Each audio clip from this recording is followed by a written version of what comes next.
What is the occult, forbidden history of humanity, the reset of humanity, Tartaria, mud flood, and what happened only 2-3 centuries ago? Starting with this picture from 1973 in Paris, you can obviously see that something was built before our humanity. These constructions, these buildings, which that's why they call them mud flood, because there's mud, there's earth covering them. So obviously this comes from a different period, which is before our time. Not so much ago, not so long ago, but something like 2 or 3 centuries. This has to do with what happened in 1812 regarding the great mystery surrounding the Napoleonic war, or the war with Napoleon. Also, there's evidence that before the war with Napoleon, there was an advanced technology race, or an advanced humanity with advanced technology in that age preceding it. So 17th, 16th, 15th centuries.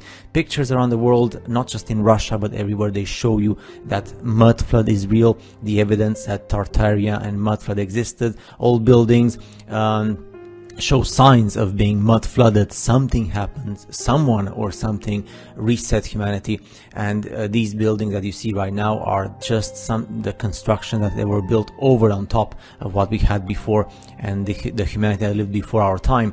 The thing is, what nobody understands, nobody speaks about, is this period of 3 years during the war. There was a period of 3 years during the war, which is described as the years of 1800 and frozen to death. 3 years in which humanity did not have summer. Human beings were freezing because of the cold, and obviously this allows us to think something like an artificial cataclysm made with artificial weather control technology, which means that the whole history of human race changes. Millions of people perished during these 3 years of obviously of war. And you can see the War of 1812 was a global war that became virtually a Game of Thrones kind of thing. It was not just with Europe, because it was to do with the whole world, especially Russia. Now, history has been either hidden or altered concerning all the events of 1812. The ruling elite, who belonged to the secret societies, have embarked us into a new age, which some people call the Age of the Great Deception. So you had Tartaria before. Tartaria was what we know today as Russia, and Tartaria had their own flag, which you can see if you investigate the flags of those days before the 19th century. And Tartaria was a major world power that was multicultural. It had its own government. Since the 19th century, though, it has been quietly put away and incorporated into Russia and other countries, and we don't really know what happened.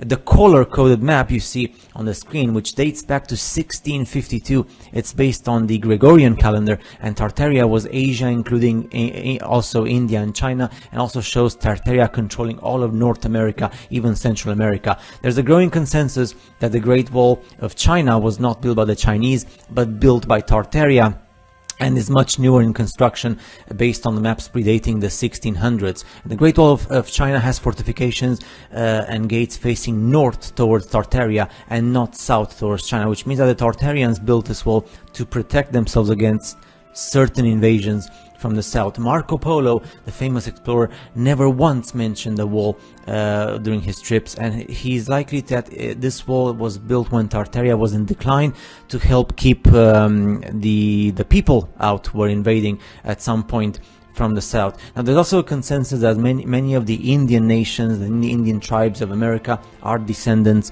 of those of Tartaria and Scythia.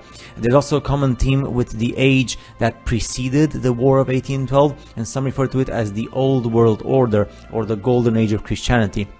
Also, you have these fortress, star-looking buildings and castles and cities even that have the same technology being used to make the stars, the same engineering. It's absolutely impressive. The maps are in 3D, and notice the plans and maps for star fortifications have amazing high details as well. And this was done by intelligent people who had technology to build these things in a time where people were supposed to be primitive. The Statue of Liberty in the US also has inspirations in this star fortress type of technology, and also regions in Russia are still showing the remnants of what was in recent history the Vatican City, Parco Adriano, in terms of the fortress. And if you summarize all the stars you see, then they would require millions of man hours to work to create them. and also during a time of extraordinary peace, because if there was wars in the world, you would not be able to construct these constructions. But because you can construct this, it means that the world was at peace, the golden age of humanity. As you can see the maps, Europe and Asia are full of these things, but also Africa and Americas, of course, they have these as well. And in order to build such fortresses, not only hundreds of thousands of skilled workers were needed, but also brilliant engineers, designers, surveyors, and entire institutions, like what we call companies, had to exist to put this into place. Now, another common theme that preceded the War of 1812 is the neoclassical architecture that's also over the world. Neoclassical architecture can be identified by the long columns and perfect arch forms that you can see in these pictures that are showing on the screen right now. Several parts of the world, including Iran, Vietnam, Indonesia, Shanghai in China, also Japan, even Calcutta in India, and even Argentina across the ocean, they all show you these different things, different buildings, but with the same neoclassical architecture in different parts of the world. Another common theme that also appears in the architecture are the large domes with mercury antennas at the top, which you can see. Now, those antennas were not put there just for decoration purposes. Beautiful as they are, they serve a purpose, which is atmospheric energy. Free energy has been harnessed for centuries out of the air, which is what Nikola Tesla was telling us. Nikola Tesla was not the inventor of this energy, he just knew the truth about the true history of humanity, and he wanted to re-implement this energy, which you can see in Astrakhan, for example. Russia is a very awesome place in terms of, too bad that the Russian language is difficult for English-speaking people, but Astrakhan, if you translate it, and this is in Russia, the translation from Russian means modern electric theater. How the heck did they have modern electric theaters in a time where you're supposed to not have any electricity, because electricity was invented or was discovered, according to mainstream science, in the 20th century or in the late 19th century. So it all adds to the mystery surrounding the War of 1812 and Napoleon. 500,000 troops were on their way to Moscow, so the region close to Tartaria, and the supply line was 50 miles long. But to fight who? Against who was the war? We'll see this in part 2 next video, so stay tuned. Hope you enjoy this. I'll see you back in the future.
الموضوع ايه يا سلمى؟ موضوع البنت اللي عذبها وباكلها بالنار اللي لسه مسؤول الحمد لله، لكن انتوا بتفكرني يعذبها كمان. بس حقيقة يستحيل خالص ده كان بعدين كلهم دول على العربية عشان محدش يقرب لها ويجي جنبها. الموضوع بصي على أي حد في الدنيا إلا أنا عارفاها كويس. من يوم ما عرفتها وهي جبانة وساعتها بتعملها وتخاف من قصة نفسها. لكن اللي شفت فيها ده أول ما شفتهاش في الخوالة ساعات جبانتها. وبعدين يا نوسة ما ينفعش تقلبها عليها برجليا وتقلب بشعر كل شيء.